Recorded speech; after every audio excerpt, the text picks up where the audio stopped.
Good morning, all of you. In the VLSI technology course, today we will start a new topic, and that topic is lithography. Lithography is a very important topic. We have to know in details of the lithography process, because by this process we can define specific areas on a silicon substrate where we want to diffuse impurity atoms, or in case of metallization, the metallization interconnection or patterns will be fixed by this lithography process. So, how can we define this process? The lithography, sometimes it is known as photolithography. Photolithography is a process of transferring an image from a photographic mask to a resultant pattern on a wafer. When you are making the mask, so then you are transferring the layout patterns in a mask from a layout design. So then those mask patterns has to be transferred on to the silicon wafer, and then you can go for either diffusion or implantation, or you can go for metallization patterns, etc. The basic process of photolithography is like this. A photosensitive polymer film is applied to the silicon wafer. It is dried and then exposed with the proper geometrical patterns to a photomask, to UV light or other radiation, and then finally developed. This is in a nutshell the whole process. I will explain in detail the whole process with some other view graphs. Depending on the polymer used, the polymer is photoresist material, where we can use different polymers as well as other chemicals to have specific properties. Depending on which polymer we are using, either exposed or non-exposed area of the film is removed in the developing process. The lithography process requires resists, means we call it as a photoresist, spinner, mask aligner, photomask, developer solution, baking ovens, etc. These are the various components of a photolithography process. Photoresists are made sensitive to a ultraviolet light or electron beam or X-rays or ion beams. When we use ultraviolet light for exposure, then this lithography is known as photolithography or optical lithography. When electron beam is used for exposing the photoresist film, then that kind of lithography is known as E-beam lithography or electron beam lithography. On the other hand, when X-rays are used to expose a particular photoresist film, then they are known as X-ray lithography. Similarly, ion beam lithography, where we use ion beams for exposing the photoresist film. Now, let us explain the lithography process. In the photolithography process, the main component is photoresist. Photoresist is of two types. It may be either negative photoresist or it is positive photoresist. The properties of negative and positive photoresist are different. the mechanism of reaction and operation principle are different, but the feature we get on the substrate using negative and positive photoresist are not same. For the same mask, the pattern we get is complementary to each other. That means if we use negative photoresist, if I open a particular window, on the other hand, if we use positive photoresist, that window will not be obtained, that will be covered, and the rest of the areas window will be open.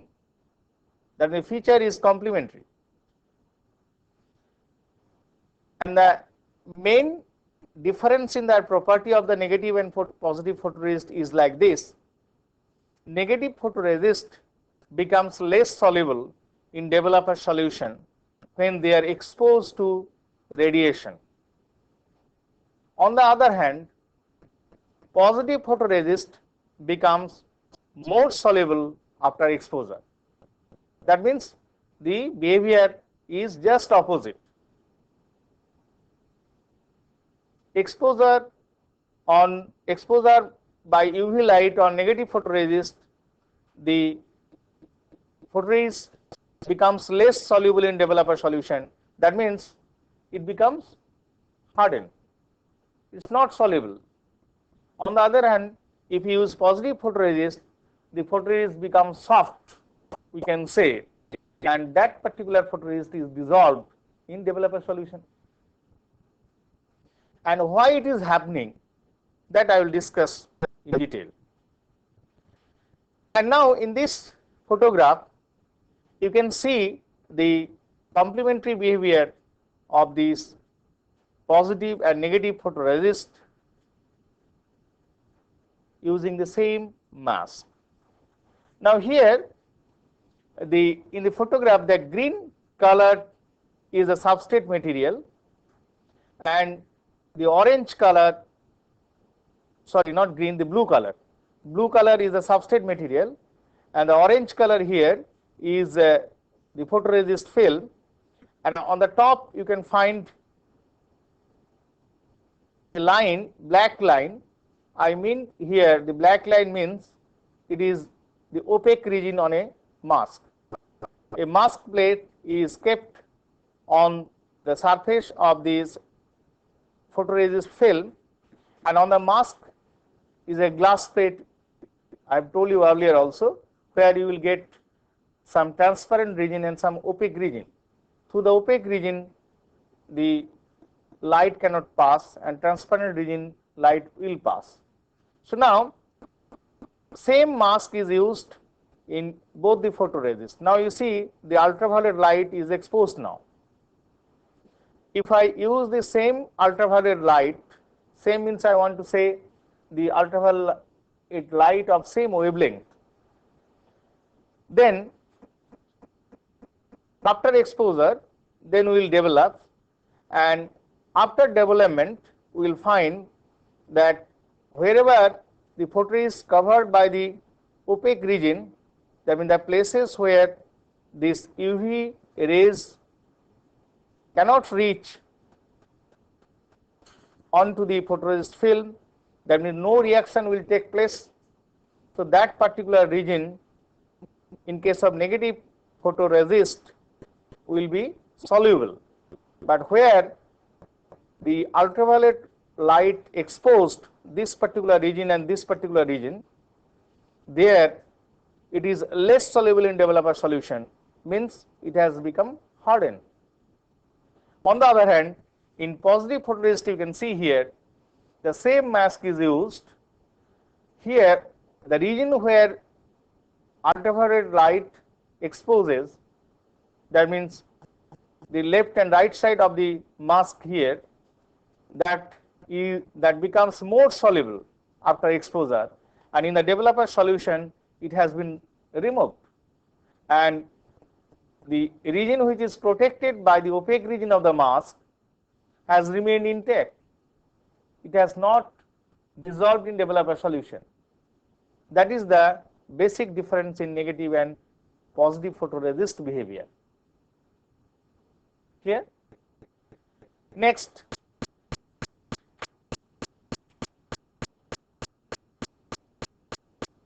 this view graph shows photolithography process in this detail using positive and negative photoresist. Here again the silicon substrate is oxidized thermally maybe, and a silicon dioxide is grown. So this following steps will explain how a windows in open in oxide masked silicon wafer, so that through that window you can diffuse impurity atoms or you can implant impurity atoms.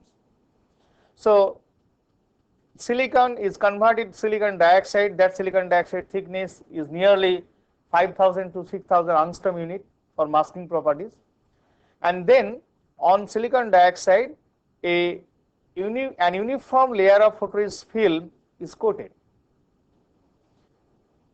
The white region here in the diagram is the photoresist film. Now an important question here: how can you put an uniform layer of photoresist film over the entire surface of the silicon dioxide? That is very important. The thickness of the photoresist layer on silicon dioxide should be uniform over the entire silicon wafer. If the silicon wafer is 6-inch diameter or 4-inch or 8-inch, over the entire surface the thickness of the silicon dioxide should be same everywhere. So there are two methods by which you can put uniform or likely uniform layers of photoresist film. One is just by dipping, and photoresist film is a high viscous liquid. You can keep it in a beaker and the silicon wafer is dipped and you can take it out, but in this process you cannot ensure the thickness uniformity over the entire surface of the silicon wafer. That was the problem. So this technique, normally the immersion technique, that is basically immersion technique, is not used for photoresist coating. Rather we use photoresist spinning technique. So the oxide coated or silicon wafer is put on a spinner chuck. A particular machine is used which is known as photoresist spinner, and the spinner is having one chuck, and on the chuck at the middle there is hole, and through that hole the vacuum suction is connected. So if you put the wafer on the spinner chuck and switch on the vacuum machine, then the wafer will held properly, it will adhere properly with the chuck, so that during high speed spinning the wafer will not be thrown. Clear?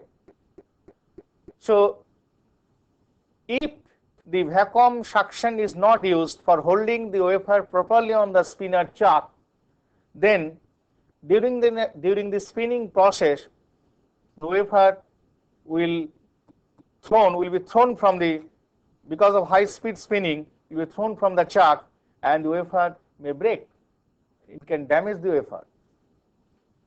So a special arrangement is made with the spinner. Until and unless the wafer is held properly with the chuck, the spinning action will not be done. It will not rotate. The chuck will not rotate. That is for a preventive action is there in spinner. After the wafer is held properly in the spinner chuck, then you dispense photoresist on the surface of the silicon dioxide here. So for example, on orange color you put the silicon, you put photoresist film, you dispense photoresist film proper amount, enough amount, then you suddenly start spinning of the chuck. So the silicon wafer will rotate. So, due to the centrifugal force, the high viscous fluid, which is the photoresist film, will spread over the entire surface of the silicon dioxide. And here again, one point I would like to mention, that if the periphery of the silicon wafer is a vertical edge, then due to the centrifugal motion, there is a chance that at the periphery or edges, the silicon dioxide edges, photoresist film thickness may be more.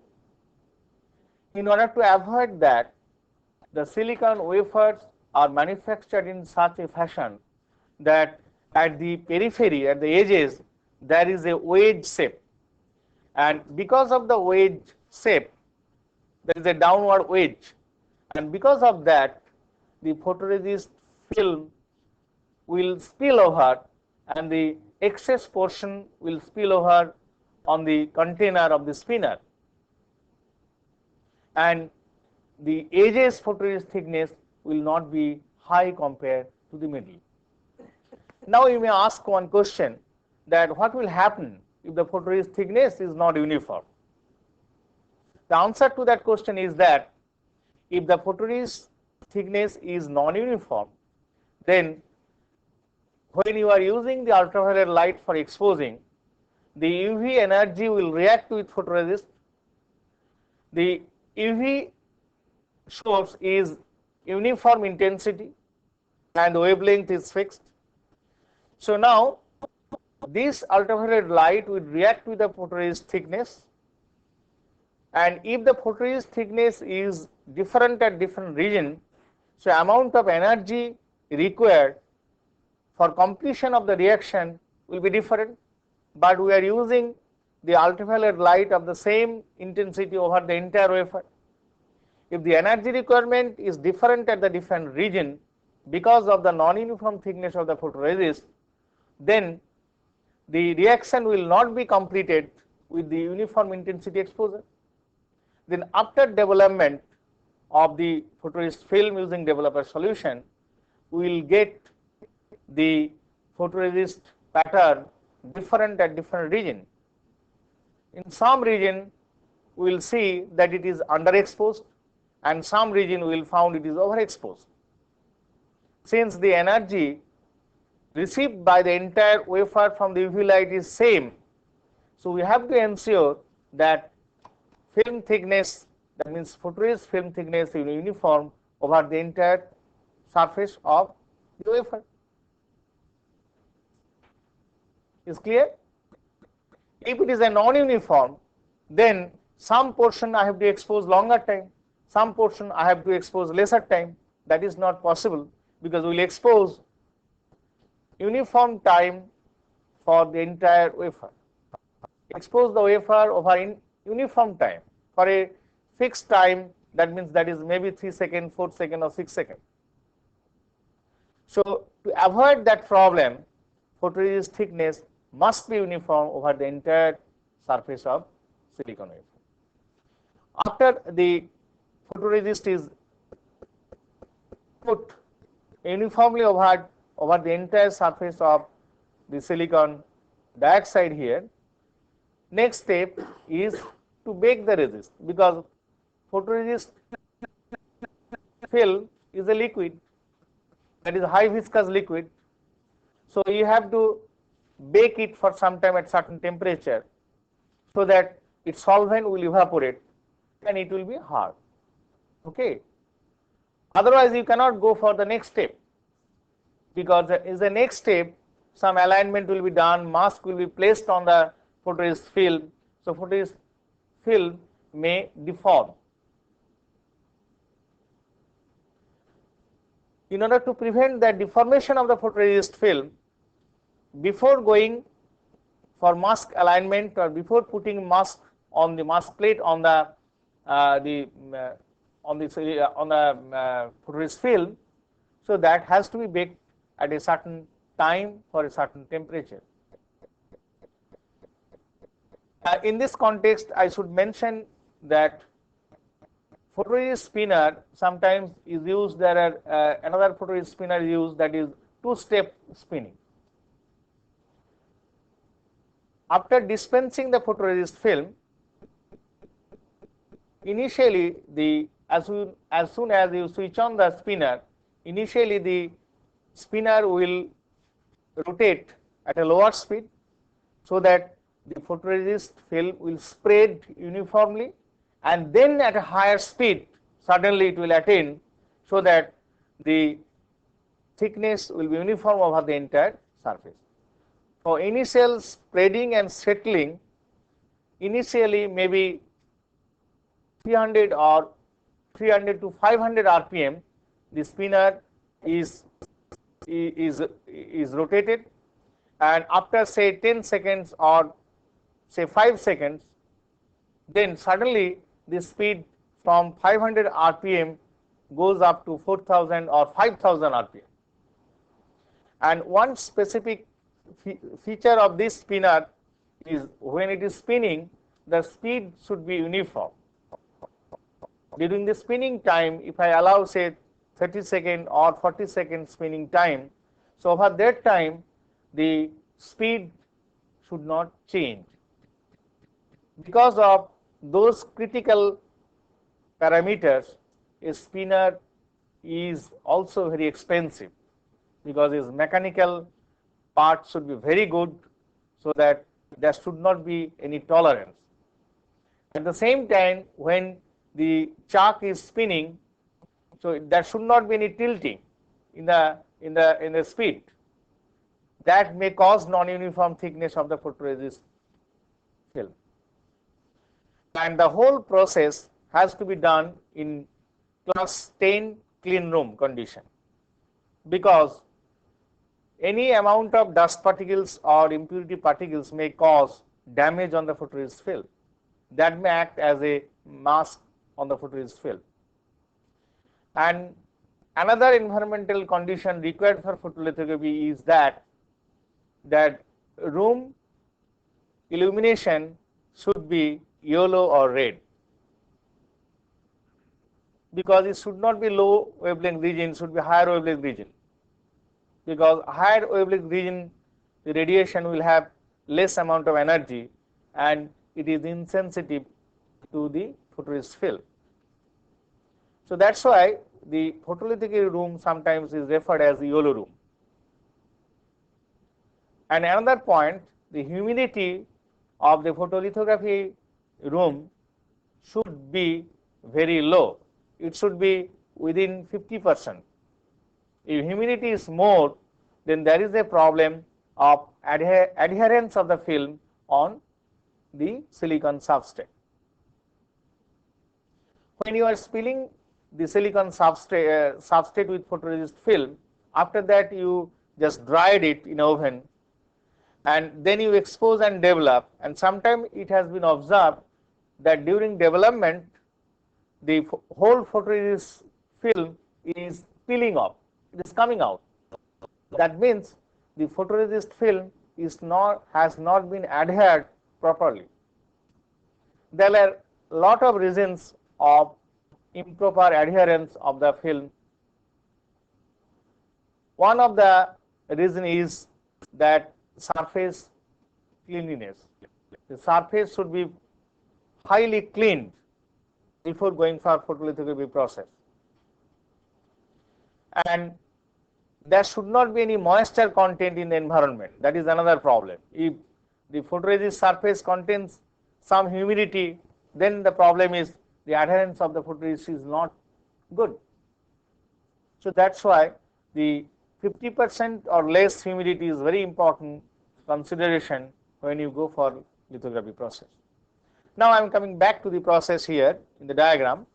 So here you see, after the photoresist film is coated using photoresist spinner, then you baked it, because the solvent is evaporated, and also it will be properly adhered on the silicon dioxide.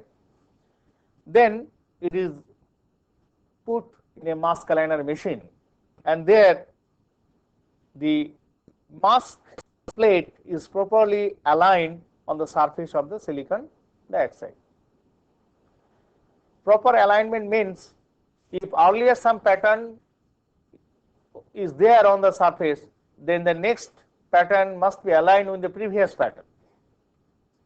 For example, if you want to open a window for emitter diffusion, then that window has to be opened inside the base.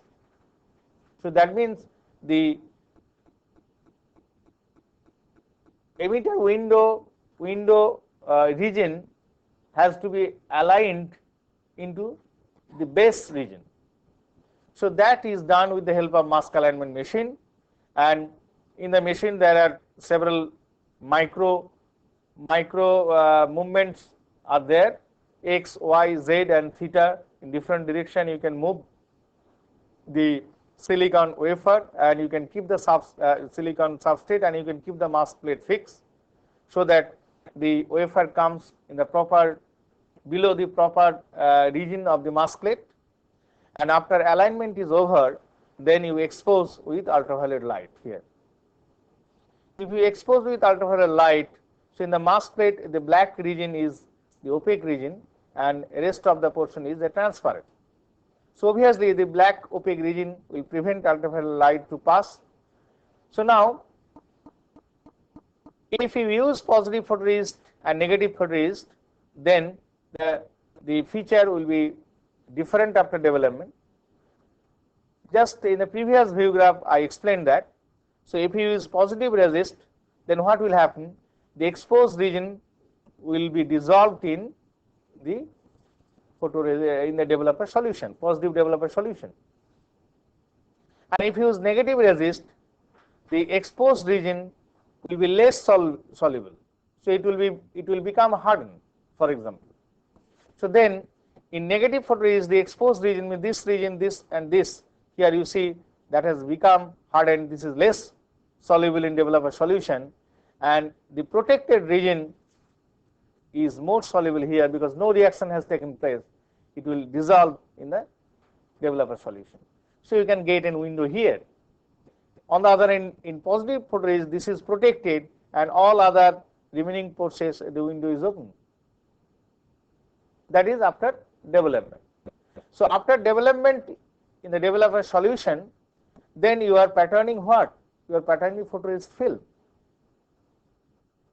But this photoresist film here is used again to etch silicon dioxide, because ultimately for diffusion and implantation you have to open window in the silicon dioxide film, not in photoresist.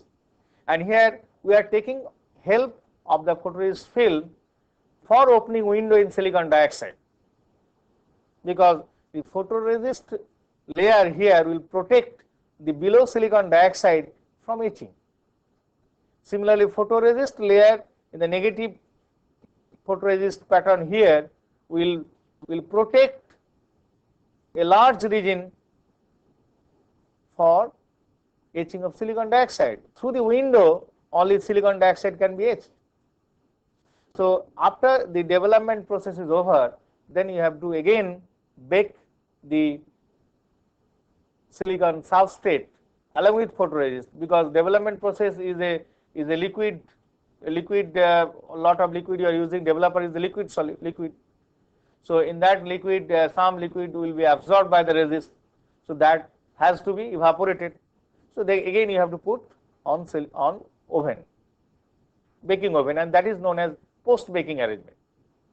So after that, again the photoresist pattern will be hardened here, and then you have to go for the etching. What etching? Silicon dioxide etching. So the etching solution of silicon dioxide, you know, is a buffer hydrofluoric acid. This hydrofluoric acid solution is buffered using some ammonium fluoride, so that you can get high selectivity. That means silicon dioxide will etch, but silicon will not be etched. If you use ordinary hydrofluoric acid, then there both silicon dioxide and silicon will be etched. But we want silicon dioxide will be etched, but single crystal silicon layer will not be etched. So for that reason, we use buffer hydrofluoric acid for etching silicon dioxide. Now, if we put the photoresist patterned silicon wafers in buffer hydrofluoric acid bath, then the photoresist layer will protect this region in case of positive, and it will protect over the entire this region for etching silicon dioxide. So, BHF will etch in this particular region, and similarly BHA will etch in this particular region here, and you will get silicon dioxide pattern. This is, here is the orange color silicon dioxide pattern, only this region in case of positive photoresist masking, and here you can get the window in case of negative photoresist masking. So, another point I would like to mention, the photoresist composition should be such that it should not react with the etching solution of silicon dioxide. A buffer hydrofluoric acid etches photoresist film also, then there is no point of doing the lithography. You cannot protect here this portion using photoresist, because if silicon dioxide etches buffer hydrofluoric acid etches silicon dioxide and photoresist both, then masking is lost, because you are protecting some region with the photoresist film. So, that is again another important point. So, that means buffer hydrofluoric acid here does not react with this photoresist film. But if you want to have some pattern, for example silicon nitride, or if you want to pattern a gold film on the silicon substrate, then what will happen to the photoresist film? The etching solution of the gold or the silicon nitride may attack the photoresist film, and gold etching solution obviously attacks. So, in that case you cannot use photoresist for etching the gold film or silicon nitride sometimes. Normally the silicon dioxide is used as a mask material, we know, and most of the metals which is used for metallization process, aluminum or aluminum alloy materials, they are not attacked by the their etching solution will not attack the photoresist film. That is why photoresist film is compatible with the silicon dioxide etching solution and other metal etching solutions which are normally used. But in some special cases, special material, if you want to etch, then it will surely attack, then we have to think other alternatives, and those alternatives are also available. I will discuss later on. So, now in this way we can open windows in the silicon dioxide coated wafer, and after the silicon dioxide is patterned, the protection layer, this photoresist layer has to be removed, and that photoresist layer is removed by either by dry etching process, or some liquid etchants are available for removal of that. Some acids are there. In case of negative photoresist, you can easily remove the photoresist by Carrot's acid. Carrot's acid is H2O2 H2SO4 in 1:1 ratio. If you use that particular solution acid will remove the photoresist film. In case of positive photoresist, you can use organic solution, that is acetone, to remove easily at room temperature, or you can raise the temperature little bit higher than room temperature, 40-50 degrees centigrade in case of acetone, and then photoresist will be removed. So, photoresist remover solution has to be used to remove the photoresist at the end, and after that again you have to go for thorough cleaning of the silicon wafer before pushing the wafers into the furnace, where you are going for the impurity diffusion. So, now the whole process I can now summarize in some flow chart. The whole lithography process or photoresist process is shown here in in a particular flow diagram. The first step is substrate cleaning. Substrate means here the oxide there, silicon dioxide on silicon wafer. So that has to be clean, means free from the organic contamination, free from dust particles, etc. Proper substrate cleaning procedure has to be followed in order to have highly clean substrate. Then you have to coat the substrate by photoresist using the spinning technique, that is the spin coat. Then comes pre-bake. Pre-bake is used, this particular step is used for removal of the solvent materials and for proper adhesion of the photoresist film onto the silicon wafer. Then it is exposed in ultraviolet light. After alignment, you are exposing with ultraviolet light. Then you are developing the photoresist, because here in the under exposure of UV light, the photoresist material will react with ultraviolet light, and then you have to develop. After developing, you will get the pattern on photoresist film. What pattern? The mask pattern. Mask pattern will be seen on the photoresist film.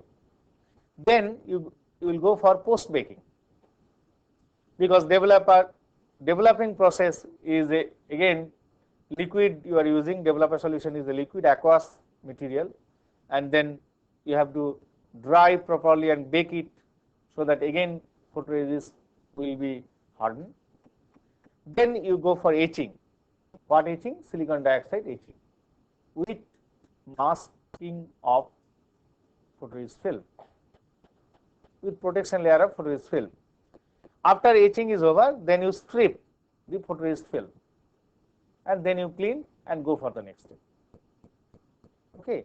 So this is the total flowchart diagram of a typical photoresist process. Either you go for positive or negative, same flowchart is followed. Only difference is the developer solution will be different for positive and negative. The exposure time may be different from positive to negative, and the photoresist thickness which you coat, that depends on the spinning speed, that may be different for different photoresist. And the photoresist film, as I told, is a highly viscous liquid. The thickness of the photoresist film will depend on two parameters. One is obviously spinning speed. I will show you one curve how with spin speed the photoresist film thickness varies, and another parameter is the viscosity. If the viscosity is very high, even in the same speed, the thickness will be higher compared to the low viscosity material. So viscosity of the film, photoresist film, is mentioned by the manufacturer of a particular photoresist, and if it is higher or lower, then we can adjust it by adjustment of the solvent of the photoresist film. So a constant viscosity is maintained, and for that viscosity the calibration curves are available from the manufacturer regarding the photoresist thickness versus spin speed. For getting a particular thickness of the photoresist film, how much will be the spinning speed, that calibration curves are available from the photoresist supplier, manufacturer of the photoresist, and that has to be tested in a particular laboratory. So that is known as standardization process. Each photoresist film or each photoresist, either positive and negative, different types of photoresists available, those has to be standardized before going for actual process. What do you mean by standardization? Standardization means the thickness of the photoresist film. That means if you are going for 1 micron thickness, then what should be the spinning speed of the photoresist spinner? how long you are spinning. Next is the exposure time, how long you will expose, and next comes the developing time, how long will develop. All these parameters, although manufacturer will give you some indication, but the final value you have to decide after different series of experiments. That is known as standardization. What should be the developing time, and then what should be the pre-bake and post-bake temperatures, etc. etc. All those different parameters has to be finalized before going for actual photolithography process. And different companies are available for different kinds of photoresist. For optical photoresist, the companies are Wafer, Sipley, Kodak, etc. Wafer supplies negative photoresist mainly, and Kodak also supply both positive and negative. Okay, and we also have both positive and negative photoresist in our laboratory, and we will do experiments in both the positive and negative photoresist, and you will have a actual experience how the process goes. In the next view graph, I will show you each step which is followed in this flow chart, what is their purpose. First step, adhesion prompter HMDS is used. So let me elaborate a little bit on that. HMDS, hexamethyl disilicate. I told you that photoresist film must be adhered properly on the wafer. That means silicon dioxide here. If adherence is poor, during development, whole thing will come out, peel off. Negative photoresist adhere properly, but positive photoresist adherence is not very good. If the humidity percentage in the lithography environment is little bit more, then you will find lot of problem of the resist adhesion on the surface of the silicon dioxide. And in case of positive photoresist, normally a adhesion prompter, which is another chemical, is a liquid chemical which is known as HMDS, hexamethyl disilicate. So that material is used, that liquid is put on the silicon wafer, and a small thickness is used, and that is obtained again by spinning technique. Uniform small thickness, maybe say 200 or 300 angstrom unit of HMDS is initially coated on the surface, and then we put the photoresist. That film is known as adhesion prompter film. In case of negative, normally we don't use, because adhesion of negative photoresist is better compared to the positive. Next is a resist application. Resist application is dispensing and spinning, already I explained.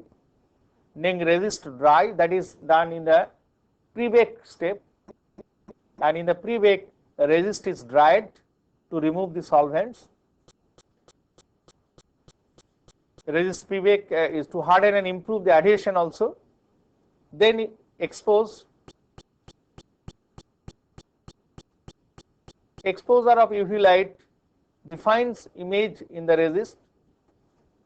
Then comes resist develop, and photoresist film is developed, and it removes unwanted resist. That means unwanted means what? In case of positive and negative, different regions are unwanted, which becomes more soluble, that will be dissolved in developer solution.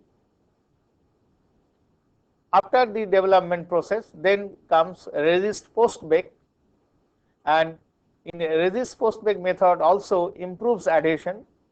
Every time we have to think of the adhesion of the resist. If adhesion is poor, then sometimes it has also been seen that during the silicon dioxide etching process, there whole silicon, the photoresist is coming out, and silicon dioxide is etched over the entire wafer. That also we have seen sometimes. That means after post bake, the adhesion has deteriorated, and because of that, the whole photoresist film has come out, has filled up from the surface, and this buffer hydrofluoric acid has etched the entire surface of the silicon dioxide. So that is, adhesion is very, very important. After the post bake, the etch oxide, here the same point is again mentioned here, resist must not react with etch solution or peel from the surface. That means it must not react with etching solution. That is one important point. Then resist removal. So the last step in this photoresist process is the photoresist removal. And in case of dry etching process, we use oxygen plasma, or we can use the hot acid. Hot acid is Carrot's acid, as I told, in case of negative photoresist, and sometimes we can use the acetone, hot acetone, for positive photoresist. So these are the different steps and its objectives. Okay. Next lecture, I will discuss in details the photoresist behavior, how photoresist works, what are the composition of the photoresist. Okay. In the photolithography section, you will see how the pattern on the mask is transferred onto the wafer. This is a key technology in semiconductor manufacturing because it is used repeatedly in a process sequence that depends on the device design. The first step in the process is to coat the wafer with photoresist.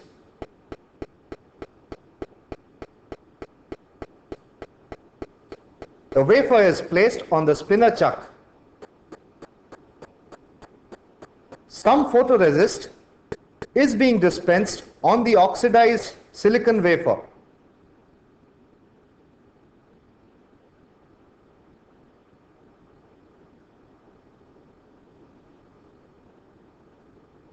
Note that few drops of positive photoresist has been dispensed on the wafer.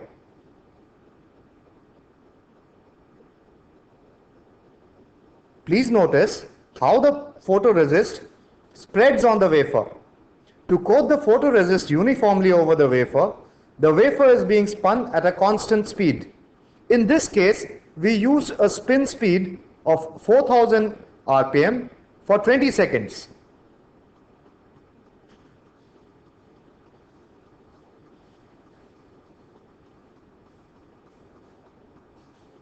The wafer is now taken out and placed in a Teflon carrier.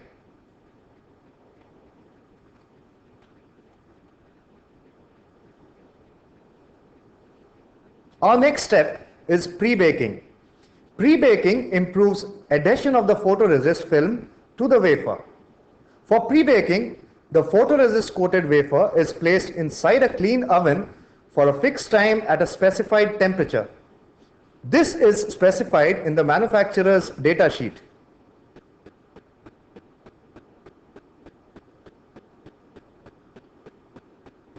We will keep the wafer for 30 minutes inside the oven at 200 degrees centigrade.